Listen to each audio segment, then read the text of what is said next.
So yeah, I asked you this while we were at the cigar lounge, but like this, just so everyone knows, this is not my Richard Mill. This is Iman's. You said it was $400,000, correct? Yep.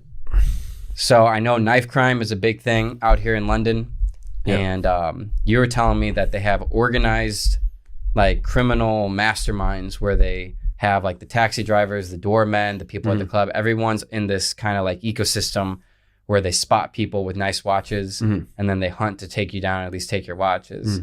And I was asking you like if you ever feel worried walking around London without it. And you said that you don't really wear them unless you have security around, correct? Yeah, so if I have my security with me, like, I have my security / driver Friday. I have, he's back tomorrow. Like, there'll be days where I'm like, whatever, I know my schedule today, I'm fine, And as I said, like when I was going to lunch, on the way to lunch, I was wearing, it's over there, like a Omega Speedmaster vintage, like 1972. And it's whatever, it's worth like $5,000. Like if someone steals that, it's whatever, it's not the end of the world. So, I'll either walk down the street with like no watch or like a watch that's like under $5,000. And especially like a Speedmaster on a suede strap, like it's not like a RM or like a Patek, people are gonna, the organized crime is gonna, go out their way for that. Right. Whereas, it also depends where we're going. Like, right now after this, we're gonna go to Bob Brocard, which is, a nice restaurant here in London, see some of my friends. And for that, I wouldn't wear a RM, but, I might wear maybe like a $70,000 watch. I know this sounds insane to some people. If that got stolen, I mean, I'd still rest easy at night, But a $400,000 watch, I'd be like, fuck, that kind of sucks. Have you had any like close calls, or have you ever seen any suspect characters following you?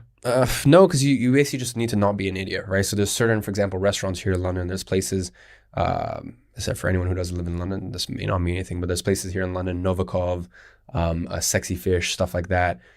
These places have specific watch spotters. So I'll have people, for example, like even the security guys, they don't make much money. So, they'll even work with some of the organized crime to be like, okay, this guy's coming out with a, 1103, which is like fucking braggadocious Richard Mill, like fucking, you can see it from a mile away.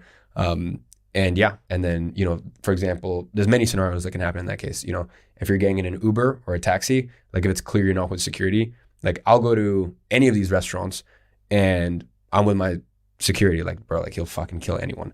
Like he dude, he's, ex special forces. What's he roll with? Does he roll with like a knife? Whatever, I'll tell you off camera, right? Like when it comes to my security, and especially like, whatever, there's special things in the vehicle and whatever. The point is, I can wear whatever I want. I literally couldn't care. I could go to the most criminal infested place ever. It's not an issue. But, let's say, for example, I'm going to these places and I don't happen to do my security, that day.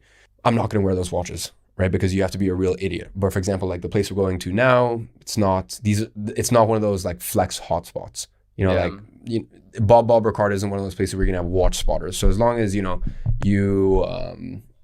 get out of, the chauffeur car or whatever, and you go straight in and you're not walking on the street, with an expensive watch with a Patek or AP, you're fine. Basically, you just need to have your wits about you, and there's been certain situations where I just happen to have a nice watch on and I'm walking between locations. I just take it off. I put it in my pocket because to be honest, I don't really care too much about the watch. I just rather not get my arm chopped off. Yeah. And sometimes they don't give a fuck, bro. They'll just they'll chop your arm off. Because as well, the police in London are just fucking useless. Yeah. Like they've got batons. Right. Great. They don't even have knives. Great. The fucking like 5'4" obese Indian lady was really gonna save me from like these fucking criminal organizations. Yeah, bro. Like it's the police in the UK, unless they're the actual like proper sort of special forces police. Bro, they're useless. So would you roll? Like, do you have security specifically for the watches, or would you roll security without the watches? It depends, because right, like it's for the watches, but also like depending on where I'm going. It depends on where I'm going as a general, and also depends on the city I'm in. Like for example, Dubai, I have zero security. I'll wear a $500,000 watch at 3 a.m. Like Dubai, it's to a point where I've had was at a meeting and then I ended up going to the beach and I didn't want to go in the water with my RM on. So I took it off and left all my daybed because I know no one's gonna take it. Damn. Bro, you can leave. Dubai Holy is shit. Dubai is the safest city on earth. It's incredible, right? So like Dubai, I don't need security full stop ever. Did you at least cover it up with something? No. Holy shit. No, just to like prove a point, because I was also with one of my friends who was visiting. I was like, look, I'm telling you, like, basically, whatever. They were like, there's no way I'm going to war with you unattended. I'm like, just trust me, like, nothing's gonna happen. So also depends on the city that I'm in. But London can be, London. It depends on the areas you're in. But London can be a dangerous city, but especially when it comes to watch crime.